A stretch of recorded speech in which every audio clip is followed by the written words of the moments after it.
तराई में पंचायत चुनाव को लेकर रालोद सक्रिय।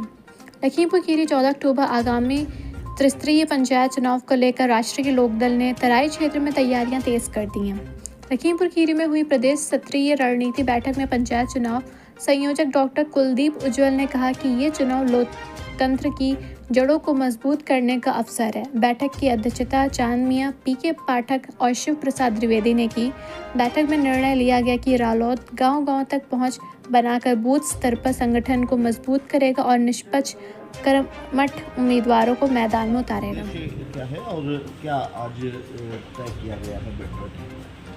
राष्ट्रीय लोकदल पंचायत चुनाव की तैयारियों में पूरे प्रदेश में दौरा कर रहा है और हमारे राष्ट्रीय लोकदल ने एक समिति बनाई है जो प्रदेश स्तरीय समिति है जो पूरे प्रदेश में जा रही है। उस समिति में हमारे विकास कादियान जी हैं जो मुजफ्फरनगर से हैं, हमारे हवलदार यादव जी हैं जो बनारस से हैं, मैं स्वयं हूँ, मैं डॉक्टर कुलदीप उज्ज्वल हूँ, मेरा जनपद बागपत है और मैं इस कमेटी में संयोजक हूँ।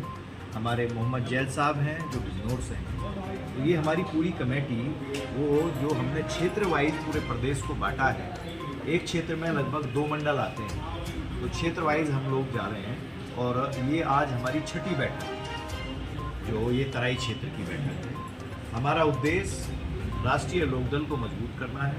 पंचायत चुनाव में राष्ट्रीय लोकदल अपने देवतुल्य कार्यकर्ताओं के दम पे लड़ाई में अकेले जाएगी और इस लड़ाई को जीतने के लिए हम लोग संकल्पित हैं। उस संकल्प के साथ जो है हम पूरे प्रदेश में जा रहे हैं। हमारे तमाम पदाधिकारी जो क्षेत्रीय पदाधिकारी हैं, यहाँ हमारे क्षेत्रीय अध्यक्ष हैं बैठे इधर पीके साहब और हमारे जिला अध्यक्ष हैं लखीमपुर खीरी के, हमारे और भी प्रदेश के पदाधिकारी उधर ज्योति प्रसाद जी बैठे हुए हैं। तो हमारा पूरा संगठन पूरी तैयारी के साथ राष्ट्रीय लोकदल का वो पंचायत चुनाव को लड़ने जा रहा है। राष्ट्रीय लोकदल ऐसी पार्टी है जिसकी अंतरात्मा गांव में बसती है। हमारे अग्रज जिनकी विचारधारा और सोच पे हमारी पार्टी खड़ी है, भारत रत्न स्वर्गीय चौधरी चरण सिंह, उन्होंने कहा था कि देश की तरक्की का रास्ता खेतों और खलियानों से होकर के गुजरता। खेत और खलियान गांव में होते। पंचायत के चुनाव में गांव का व्यक्ति वोट डालता है, तो गांव हमारी पार्टी के लिए रीढ़ है।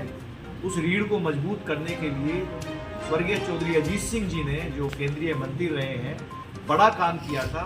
जब भारत रत्न चौधरी चरण सिंह जी ने किसानों को उनकी ज़मीनें दिलवा करके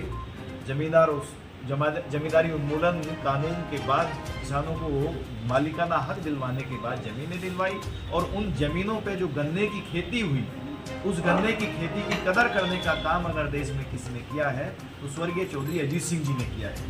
उस समय गन्ना फैक्ट्रियां नहीं हुआ करती थी और औने पौने दाम में गन्ने को कोल्हू प्रेशर पर डाला जाता था।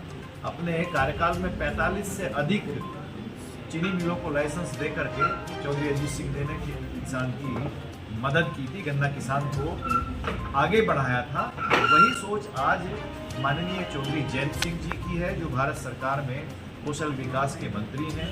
आज पूरे प्रदेश के नहीं पूरे देश के युवाओं को एक रास्ता दिखाना चाहते हैं। उनका एक सपना है कि जो नौजवान गांव में रहता है, जो बेरोजगारी के आलम के चलते विकास की मुख्य धारा से दूर हट गया हो, जो शिक्षित होने के बावजूद वो कौशल विकास के माध्यम से युवाओं को स्किल्ड करके उनके पैरों पे खड़ा करने का सोचा है, सपना देखा है और वो लगातार उसको साकार भी कर रहे हैं।